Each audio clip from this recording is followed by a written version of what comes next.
First, it is the second day of a government shutdown, and lawmakers remain deadlocked. Thousands of federal workers are facing furloughs and possible layoffs. Meanwhile, party leaders are dug in. Democrats are not backing down from their demand to extend health care subsidies. Republicans want to pass the Clean House GOP bill to fund the government into November.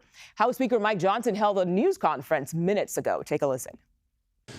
Real pain is being inflicted upon the American people because 44 Democrats in the Senate have voted for the third time to reject the completely nonpartisan, completely clean, very simple 24-page continuing resolution that we passed in the House here 2 weeks ago.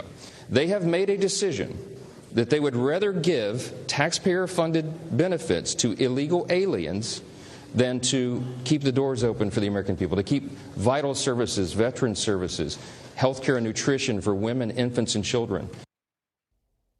Massachusetts Senator Elizabeth Warren defended their position earlier on CBS Mornings. She says Democrats are working to protect health care and Republicans refuse to negotiate with them.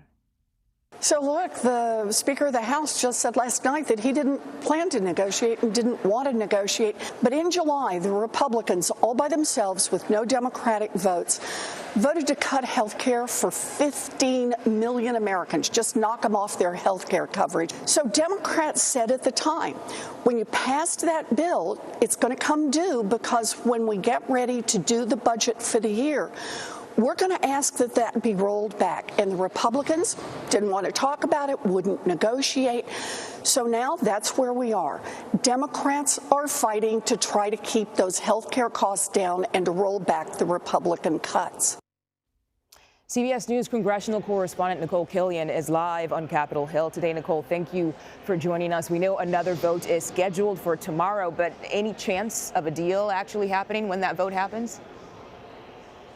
Well, hope always springs eternal, but, for now, that does not seem to be the case, although we do know that the Senate will try to make another attempt to vote or at least advance a vote on a funding bill. Here in the Senate, what they've done is they have put forth not only this bill that cleared the House that Speaker Johnson referenced, which is just a clean funding extension for the next 7 weeks, but also they've put forth a Democratic countermeasure. And so that would fund the government for a shorter period of time, but does have some of these health priorities that Democrats are calling for tucked inside. But both of these continue to fail. So what Republican leaders continue to say is, look, this is the bill that's on the table in terms of that clean extension I mentioned. This is really the only way to break the logjam. We have seen some Democrats start to peel off in support of it, but it's still a very small number. I think the Senate would need at least 5 more Democrats to sign on in order to pass a funding bill. That being said, one thing that was notable just yesterday is that there was a large bipartisan group of senators talking on the floor about a potential path forward, but again, these are just kind of preliminary talks, but still somewhat of an encouraging sign in this impasse.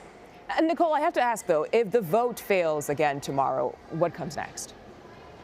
Yeah, well, what we have learned is if the vote fails, particularly on that House-passed continuing resolution, again, this one that's just a clean bill to fund the government through November, then it is possible that senators could go home for the weekend. CBS News has learned as of now there are no votes scheduled for this weekend. I actually asked Speaker Johnson about that, if he thinks that the Senate should stay, and he said he thought that they should. The House, I would note, intends to come back. And keep in mind, they're technically off today, or kind of taking a pause, if you will, is probably the better way to put it, for the Jewish holiday of Yom Kippur. So that's why the House hasn't been in session over the last couple of days. And then, of course, with the Senate, they are pausing in observance of that holiday. So that's why there aren't any votes happening, which means that first opportunity will come tomorrow.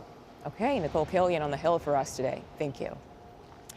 And now to how day 2 of the government shutdown is playing out at the White House. Right now, the president is getting an intelligence briefing, but he has been sounding off through a number of posts on social media this morning, including this one from earlier today saying, quote, the Democrats want to give your health care money to illegal aliens and open our borders to the criminals of the world. A deadly combination because everybody will come. So let's go live outside the White House to CBS News White House reporter Aaron Navarro. Aaron, thank you for your time today. The president also talked about the possibility of firings. So what is he saying about that?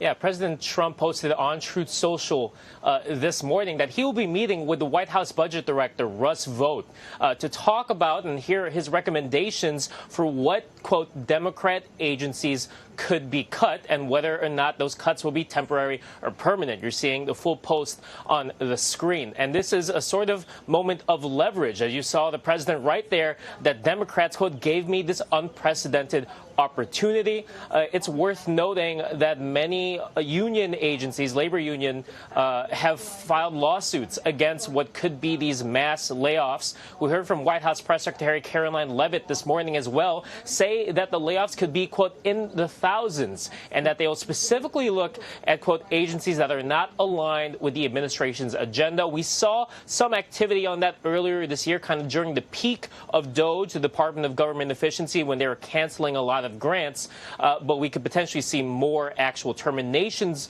of employees during this shutdown should the president act on Vaught's recommendations. And Aaron, what else are we hearing from the president this morning? You mentioned the post earlier where he repeated the line that Democrats caused this shutdown because they want to, quote, give free health care or give health care to migrants here illegally. And that's been the repeated line from President Trump, Vice President Vance, and this White House. Take a listen to our colleague Weijia Zhang when she asked President Trump about the nuances of what he's arguing there. Undocumented immigrants. We actually do have time for that. They're not eligible for the health care subsidies that Democrats are demanding. So can you clarify, what are you talking about when you say Democrats want to protect their health care? So when an illegal person comes in, a person who came into our country illegally, therefore breaking the law, and look, we all have big hearts. I have a bigger heart than you do. Now, the administration has argued that the Democrats, by wanting to restore a provision on health care, expand access that was removed in this, quote, one big beautiful bill, that they are supporting expanding access to those here illegally. Because prior to that bill, citizens or immigrants who were here via parole or asylum did have access to Medicaid benefits, but undocumented migrants, those here completely illegally, were not allowed to access Medicaid. So the president is saying that those who came in under Biden's immigration laws that they disagree with still count as being here illegally, and thus is why Democrats want to expand access to them. Okay. Aaron Navarro, thank you so much for that breakdown. Appreciate your time.